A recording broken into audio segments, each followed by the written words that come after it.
Okay, welcome to the bonus lesson. In this bonus lesson, we'll talk about how to find the absolute extrema on a surface. This is a little bit different from finding the relative extrema on a surface, because with the relative extrema on a surface, you only need to study the critical points, whereas when you're studying an absolute extrema, you have to study both critical points and endpoints. I know you're aware of that because if I were to give you a polynomial like this, and let's say I told you it was defined for all real numbers and I asked you to find the relative extrema, you would just seek those points where the derivative is 0, maybe these purple ones, and those would be relative extrema. But they certainly aren't necessarily the highest or lowest points on the graph. It kind of depends on the remaining behavior of the other parts of the graph. For example, it is incorrect to say that point A here is the highest point of all when we know that the end behavior of this polynomial probably extends it upwards far above point A, right? Or an odd polynomial such as this one, it would be incorrect to say that point A is the is the absolute minimum when we know very well that there's points far below the point A. When we're discussing a closed interval, let's say from A to B, we're very careful to test the endpoints. So if this function goes from A to B, right, and we've found that there are some critical points on in between, so like here at C1 and C2, we have critical points. We still don't trust that these are the absolute max. We usually take time to make a little table where we have x and f of x, remember, and we would plug in A, we plug in the critical points that are in between A and B, like this. So basically this would be A, C1, C2, and finally B. Getting the endpoints and the critical points, testing all those the y values to see which one's top and which one's bottom. And that's just what we do. We have two critical points in the middle, endpoints. Okay, the same is true on a surface. If we want to study a surface, it's incorrect to just say the highest point is where you have a relative max, right? You don't want to say that. Which points actually have the highest z values depends on the overall look of the function and the boundary in which you're looking. So what we're talking about now is more like a mountaintop sort of thing. Let's say I have a curve like this. You don't have to draw this, but just imagine with me there's a curve. Looks like that, like a surface. Okay?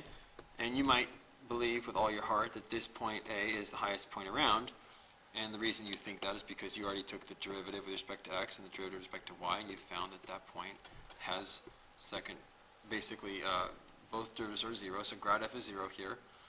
And you have determined that using your relative extrema second derivative partials test, you've discovered that this comes out to be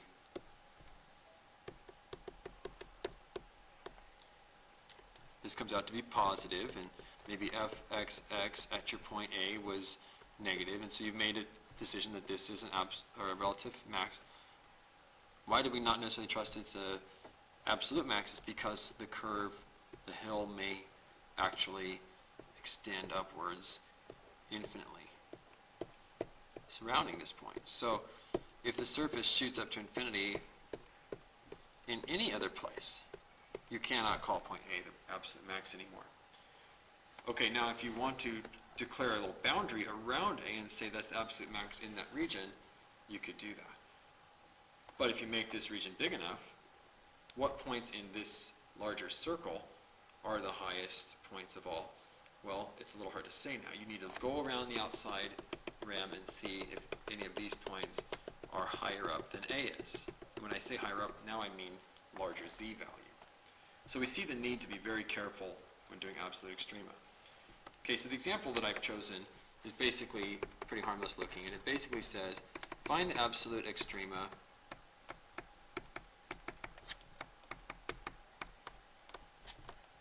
of f of xy equals y squared plus 2xy plus 4x squared on the region R,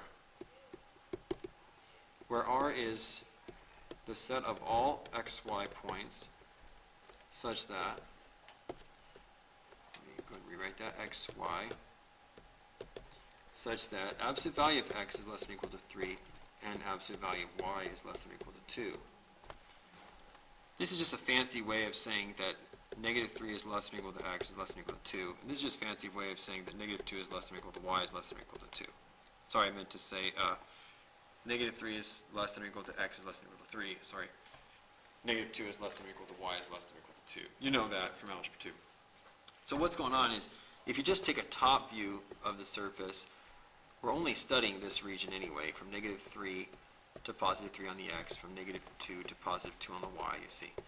We're only interested in this red rectangular region. But as we saw a minute ago, the highest and lowest points of a function can occur either on the boundary or it can occur in the region. So we don't know if it's a point on the interior or a point on the border that's considered relative the highest or lowest points in the function. These are solid boundaries, by the way. I'm not sure why I made them dotted. Sorry about that. But it's really important you understand that this is really a cutout of a mountain surface. So you're looking down at it from up above. But you know, this might very well look like this in 3D, where this is x and this is y and this is z. Your red rectangle is just sort of the region, the patch of space you're studying, but the surface is up above it, you see. So there's these curved edges like this.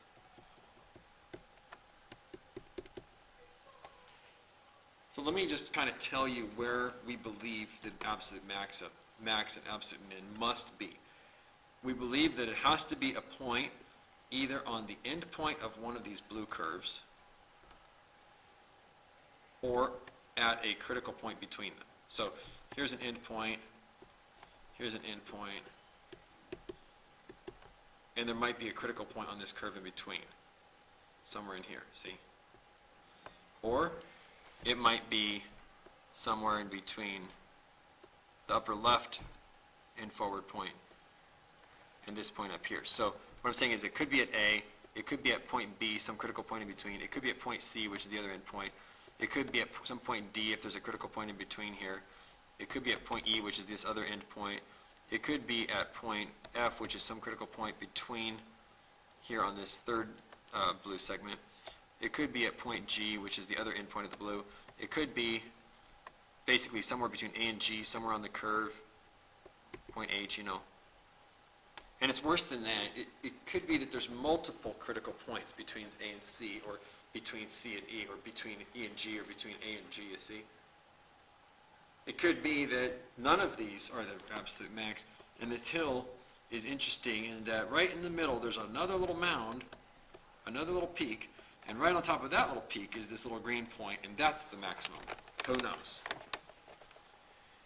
So here's what we feel obligated to do. We feel like we need to find each of the four blue curves. Study the endpoints and critical points of each. We also need to study the purple surface and see if there's any green points like that. Once we've studied all that, we can be pretty sure and very sure where our absolute extrema are. So let's get busy on this problem. So there are four boundaries. There's a boundary over where x is negative 3, and there's a boundary over where x is positive 3. So this is negative 3, and over here is positive 3. There's also two boundaries. There's the boundary where y is negative 2, and there's the boundary where y is positive 2. So there's these four pink boundaries to study. And to get those equations, which are really the equations of the blue curves above them, we have to substitute in x equals negative 3, x equals 3, y equals negative 2, and y equals positive 2. So let's get busy. If x equals negative 3, f of x becomes basically this. It looks a little different now. It now looks like y squared minus 6y plus 36. And if you take the derivative naturally with respect to y, because nothing else makes sense, you get 2y minus 6.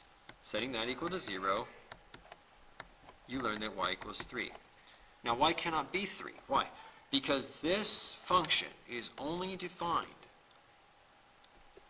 on the interval between negative 2 and positive 2.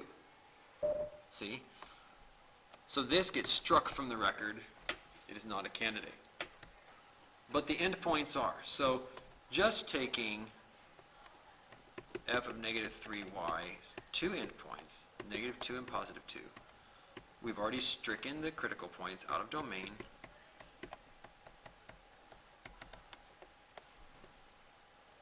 Three was out of domain. Just looking at endpoints alone, we can substitute these into either f of negative 3y or the original function. Doesn't matter, it's the same values. You're going to get 52 here and 28 here. How did I get that? Well, I had chosen my x to be negative 3. I'm working with an endpoint where y is negative 2, and plugging those back into the original fxy gives me 52. And the same thing happens here. I've chosen my x to be negative 3. I'm plugging y equals 2. I'm getting 28. So far we have 2 points of interest, A and B, and there happens to be no critical points between them. All right. Let's go ahead and draw what we have so far. So we have this boundary where this is negative 3 and this is 3. This is negative 2 and this is 2. We've just determined these 2 points. This is the point A, this is the point B. There's no critical points between them. These two so far are only candidates for absolute extrema. And so far the z for this is 28 and the z for this is 52. I would say that B might be one of the high points on this graph and A might be one of the low, but let's not get ahead of ourselves. Now let's make y equal to 2, and we'll run across the top of this thing. Across the top of this thing, okay? All right, so this is still kind of the bird's eye view.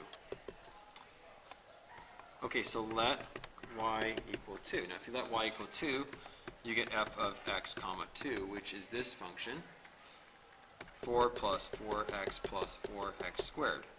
And if you take the derivative, naturally with respect to x, nothing else makes sense.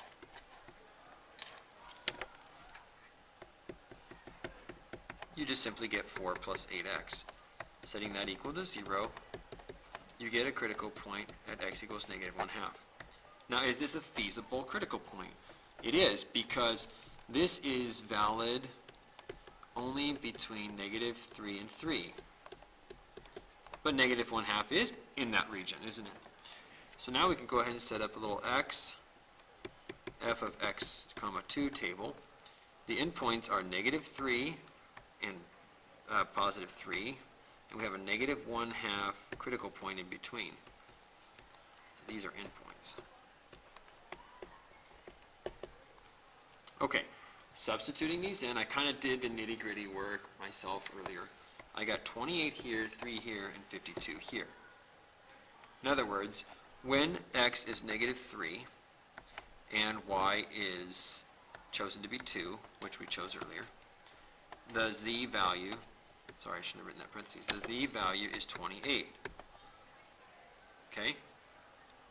And when x is negative 1/2 and y is 2, the z is 3. And when x is negative, when x is 3 and y is 2, z is 52, you see? Now if we label these 3 points C, D, and E, know that those 3 points look like this. Let's go ahead and copy this down below here. Put this down on the bottom level. So we're going to keep updating this little picture for ourselves here. Points C, D, and E are basically these points. C is the same point as B, actually. I shouldn't probably be redundant here. Look back. B has coordinates negative 3, 2, 28. C has coordinates negative 3, 2, 28. We don't really need point C, do we? In fact, why don't we call this just point D? Let's just strike this one from the record. We already had it. We'll just call these points C and E. C and E. C is a critical point, actually, right in here somewhere. E is this far right end point at the top. So C is right here. E is right here. So I'll highlight these in pink. So we so far have A, B, C, and I don't know why I'm skipping D. Let's make this D. Sorry. We'll make this A, B, C, D. Sorry about that. It's kind of an organizational nightmare. I really kind of want to keep it clean. Now look back at the segment from A to B there. See, from A to B there was a critical point, but it was actually outside the domain. So we just aren't counting it. But we've got each endpoint of each segment and sometimes a point in the middle. Let's go on now and let's make x equal to 3. We'll travel along this coming down. So we've kind of gone our way around the outside. Now we're coming down the right side. Okay, coming down the right side. Let's see here. Let's make x 3 and see what happens. So let x equal 3. So f of 3 comma y is this function, y squared plus 6y plus 36. Taking the derivative, of course, with respect to y, gives me 2y plus 6. And then you can set this equal to 0, and you get y equals negative 3. But remember, this is only valid for y's between negative 2 and 2. So this gets stricken from the record. All right, let's go and make our little table here. The endpoints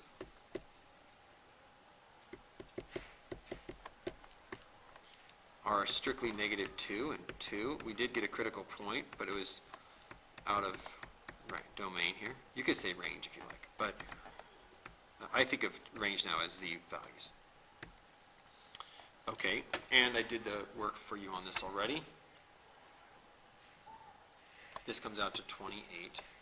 This comes out to 52. Okay, so when x is 3 and y is negative 2, we get z equals 28. When x is 3 and y is 2, we get 52. Are these new points? Well, let's go back and look. They're basically the endpoints of this third green segment. Okay, and so you'll notice that point D had coordinates 3, 2, 52. That's really just a repeat of this guy. So this is just a redundant point. This is new right here, this guy. He's a brand new point. We just found him. He is, we'll call him E, and he goes right here. Let's do pink. We said we were going to do pink. So this would be point E down here. There was a critical point on the segment DE, but it was off the chart. It's not in our domain. Okay? So only one curve left to study, and that's the bottom here, where y is negative 2. So we're kind of making our way around. Let's make y equal to negative 2. So let y equal negative 2. And if we do that, the function is going to read f of x comma negative 2 is what it'll be called. And it's 4 minus 4x plus 4x squared. Taking the derivative, of course, with respect to x, it's the only thing that makes sense. We get negative 4 plus 8x. And this, remember, is valid on the interval from negative 3 to 3. And we set this equal to 0. And we get x equals a half. And x equals a half is technically in the interval from negative 3 to 3. So let's go ahead and make an x table here. We're going from negative 3 to 3. 1/2 is on the way. We're going to plug this into fx negative 2. These are your endpoints. This is your critical point.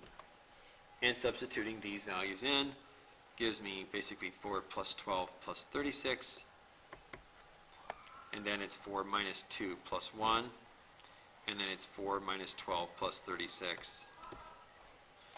So, constructing the 3D versions of these points, basically x is negative 3. Y, remember, was negative 2 all along. Z is 52. When x is 1/2, y is, remember, negative 2 still. Z is 3. When x is 3, y is negative 2 still. And this is 28. And we just got what looks like 3 new points. Let's see if any of them are redundant. The point E is the same as this last point, so we don't need this. That's redundant. But let's see. This is new. Negative 3, negative 2, 52. Actually, is that new? No, that's actually point A again. This is the same as point A. Look back at your original point A, negative 3, negative 252, way back here, see? It's the same point. And this is new. 1/2, negative 2, 3. This will be point F. 1/2, negative 2, 3. That is going to be, let's copy and paste this. Let's move it down.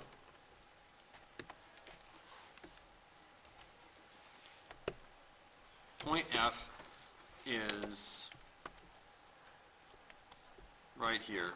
1/2, negative 2, 3. Right there. This is point F.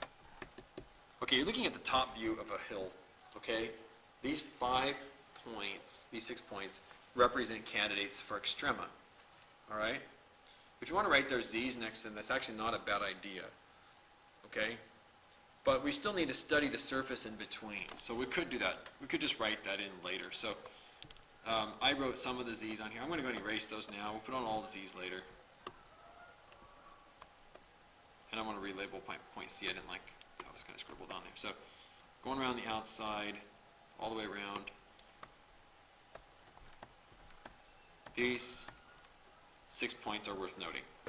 Okay? Let's look at the surface in between. So how do you study a surface? Well, you do a relative extrema test. So now we're going to go back and do critical points. So let's study the surface now. So we're going to take f sub x. F sub x is just 2y plus 8x. So setting it equal to 0 gives me 2y plus 8x equals 0, or you could say y is negative 4x. If I had to describe that, I would probably just draw myself a little line like this. So this is a little bit hard to understand, but what it's saying basically is this. You're looking at the top view of a mountain. If a hiker stands on any one of these points, and this of course is between negative 3 and 3, although it goes on forever. If the hiker stands on any of these points, what's interesting about the hiker's standing point is if he looks in the x direction, he will see that his slope is 0 in the x direction at that instant. That's very hard for some people to conceptualize, but you don't really have to. Just model it here with a line. Okay? Now let's look at f sub y. F sub y is 2y plus 2x. So if we set that equal to 0, we have 2y plus 2x equals 0, and we get y equals negative x. So now we would say that the hiker, if he looks in the y direction, and he's standing at any of these points, y equals negative x, he'll see that the dz dy is 0 for any of these points if he's standing there. Okay, so to get a meaningful critical point, we really need both fx and fy to be 0. So what common point do these two graphs share? Sometimes it's kind of helpful to superimpose these. So you can kind of take this graph and just stick it right on top of this one. So what point in space do they share? It's the origin, right? It's the origin. Okay, so let's go ahead and just declare that to be our only critical point. Okay? Put these pictures back where they were. So 0, 0 is our only critical point. You get that by superimposing the pictures. It's the only xy that yield grad f being the 0, 0 function, or the 0, 0 vector. Okay? That's it. So it's our only critical point. And this is on the entire surface. So on z equals f of x, y, x and y. Therefore, 0, 0 is the only critical point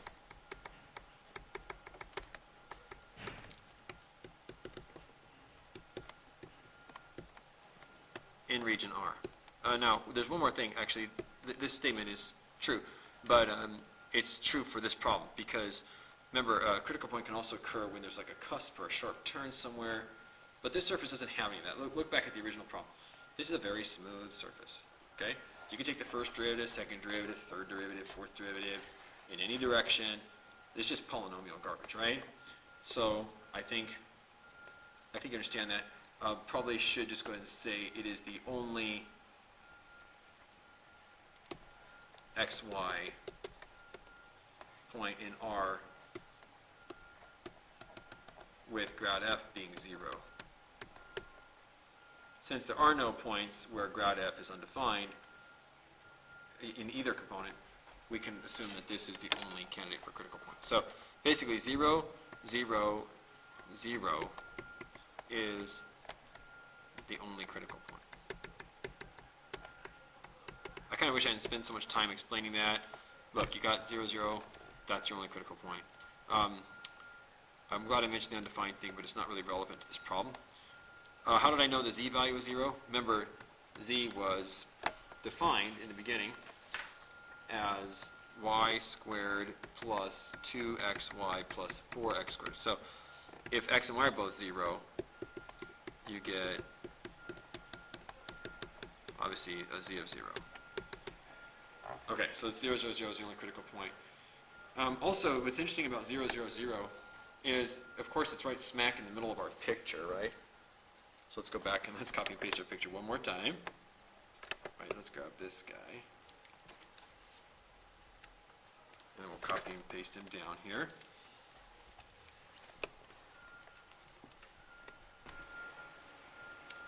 That point, I guess we could call it point G. That point G is dead center here on the rectangle, and it's a critical point. Let's make it pink. This is point G, not C, point G. So point G is right smack in the middle, but we don't know if it's a relative min or max. We don't know if it's higher or lower than the other pink points we've drawn, right? Until we look at the z's.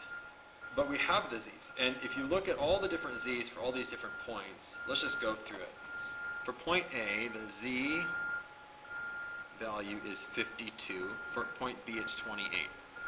So 52, 28.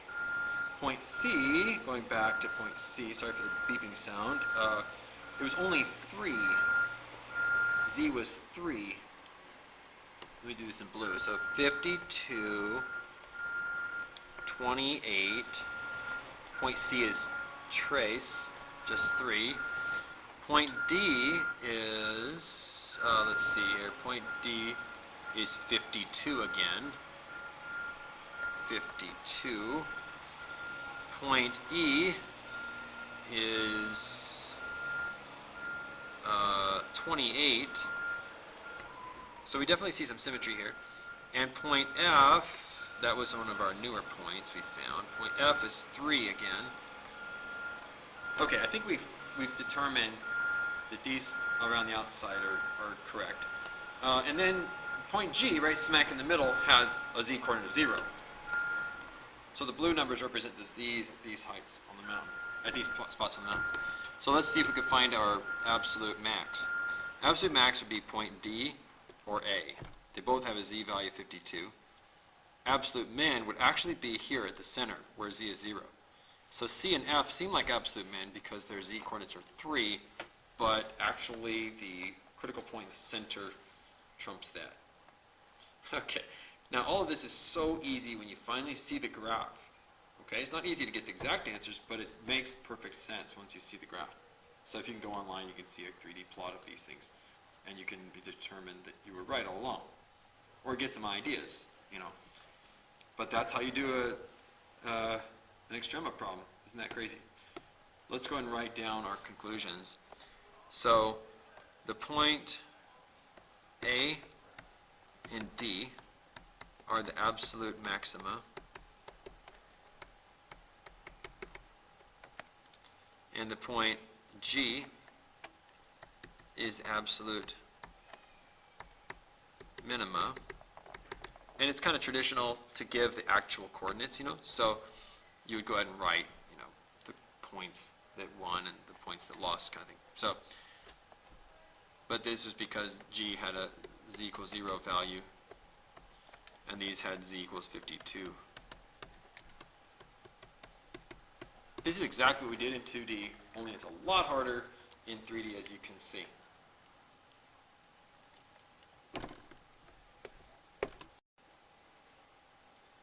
my second example, I'm going to pick a function that looks very similar. The difference on this problem is that we're going to basically find the absolute extrema, right? Find the absolute extrema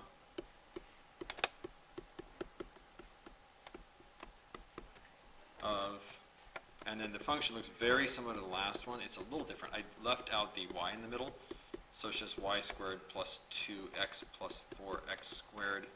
So don't be fooled, that's not quite the same function we had a minute ago. And then over the region, and now the main difference in this problem is that the region is a circle, actually. So xy is this region, x squared plus y squared is less than or equal to 16.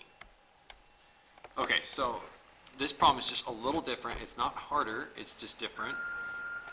So pardon the beeping sound, they're doing some cutting of trees outside. Okay, so you can still visualize it kind of the same way. You have a surface, you know, blah, blah. There's a surface.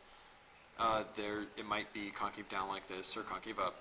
But the point is, we're now studying a circle here as a region of interest. So down on the xy plane, it looks like this. Here's x, here's y. Its radius is 4. It's basically this blue boundary. From up above, you see it's just a circular boundary. Okay? So you're looking down from up above, you see, hey, that's a circle. But then when you look from the side, you're like, oh, no, it's like a disk, but it's got a bulging surface on top. So where is the absolute min, max, that sort of thing? Same question, different looking region. All right, now, we're still going to need to study the regions, all the points on the region. So what we do know about the points on this region is that they are all x squared plus y squared equals 16. So what we could do, and this is kind of creative, we could take our function f of x, which is it's really a surface, and we could substitute in, since y squared is 16 minus x squared, we could rewrite f, actually. It's going to be interesting what we get. If we plug in for y squared, the expression 16 minus x squared, this original function, which was y squared plus 2x plus 4x squared, now looks like this. It's just 3x squared plus 2x minus plus 16. What is this? Is this a parabola? What's going on? Well, if we study this function, we can actually understand the original f, just the border of it. Okay? So this is kind of weird. We kind of stretch this into a one-dimensional, collapse this into a one-dimensional problem. And remember that the only x's that make any sense at all in this problem are between -4 and +4. That's a very important constraint.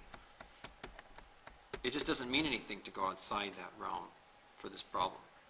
Okay, so we're going to study this curve, 3x squared plus 2x plus 16, on this interval. Interesting. It's like we've changed the problem.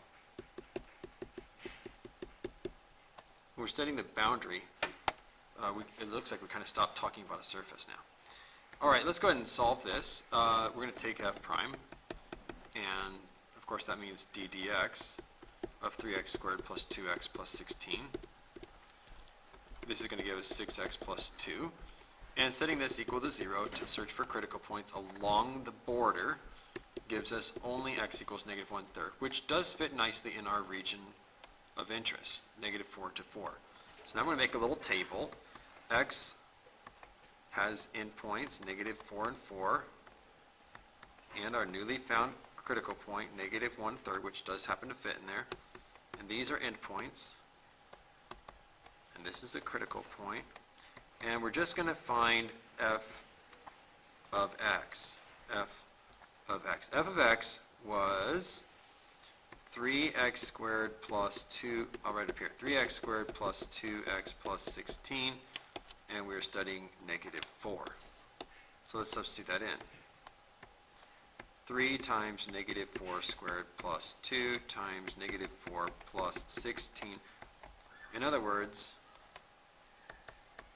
48 minus 8 plus 16, 56.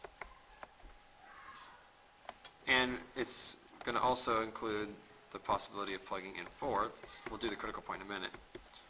So 3 times 4 squared plus 2 times 4 plus 16. This is 48 plus 8 plus 16, which is actually 72, I believe. Yeah, 72. Plugging in negative 1/3 gives me 3 times negative 1/3 squared plus 2 times negative 1/3 plus 16, which gives me basically 1/3 minus 2/3 plus 48/3, you could say. There's your 16. So that we get 47/3. Okay, so on our ring, around the surface, we have basically 2 endpoints and 1 critical point.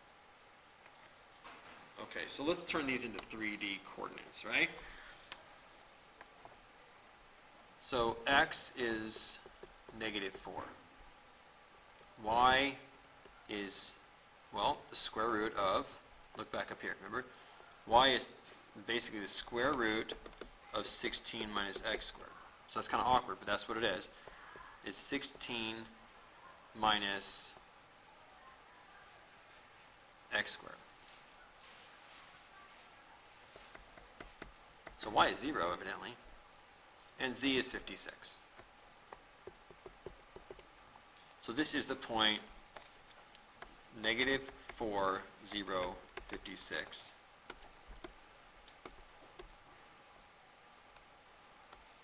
This other one, let's do the other one at x equals 4. X equals 4. Y is going to be the square root of 16 minus 4 squared, which is still 0.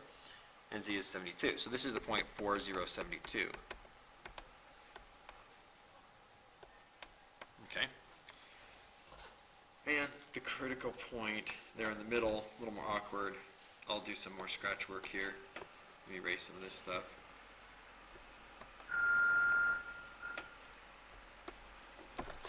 Basically, it's negative 1/3 is your x. Your y is the square root of 16 minus negative 1/3 squared. In other words, 16 minus 1/9. 16 times 9 is 144, so this is 144 minus 1 over 9. This is awkward, but it's the square root of 143 over 3. So this point represents negative 1/3 square root of 143 over 3, comma, 47/3. So far, it's kind of our candidate for absolute min, isn't it? Okay, but let's go now and look at the surface itself. Okay, so looking at the surface itself, we can see that we're going to have to study for relative minima. Study the surface for relative minima, or extrema. I don't want to say minima, it could be maxima, right? So relative extrema. Okay, so we take the partial derivatives, f sub x, going back up here. Remember, f was y squared plus 2x plus 4x squared, remember? Let me write that again. F was y squared plus 2x plus 4x squared. So the partial derivative with respect to x is just 2 plus 8x. Okay, setting this equal to 0 to get critical points, we basically get x equals negative 1/4. And let's go ahead and plot that. X equals negative 1/4 means, by the way, y is anything. So x equals negative 1/4. It's basically any of these red points. I think I should draw this in black here. So this is my axes. Okay, so x is negative 1/4, y is anything. Of course, between negative 4 and 4, nothing else makes sense on this problem. Everything is bound within a circle of radius 4, you know. Okay, but there you have that. And then if you do your f sub y, that's the partial derivative with respect to y, you just get 2y. So setting that equal to 0, you learn that y is 0. Y is 0 x is anything is what that would mean, because x sort of disappeared there, didn't it? So this means y is 0x is anything, would look like that, right? And then superimposing these together like we did on the last problem, just kind of plopping these together, you can see their common point. Having a little trouble there, huh? The common point is the point negative 1/4, comma 0. Put that back. Okay. So the critical point is negative 1/4, 0. It's the only critical point I can think of. It is interesting to find the z coordinates. So remember, z is, oops, my pen stopped working. There it is. Z equals f of x, y, right? So if we're going to be plugging in negative 1/4 and 0,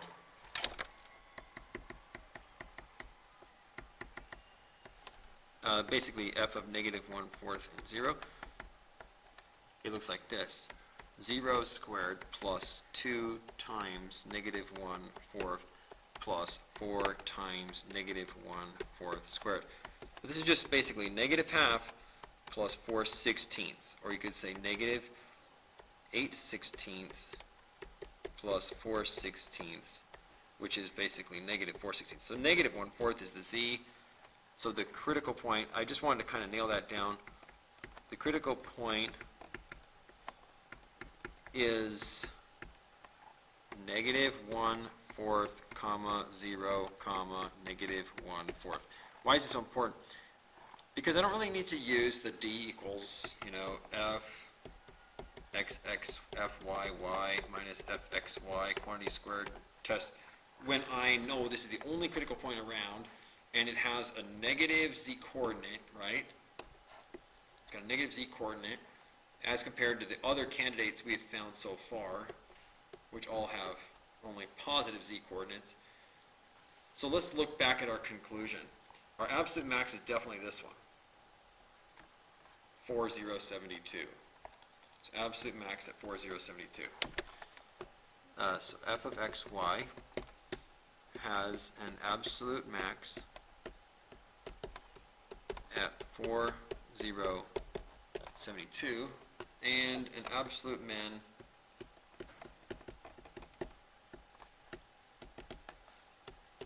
at, and then that was our one we just found, right? Most recent one right here in the box above.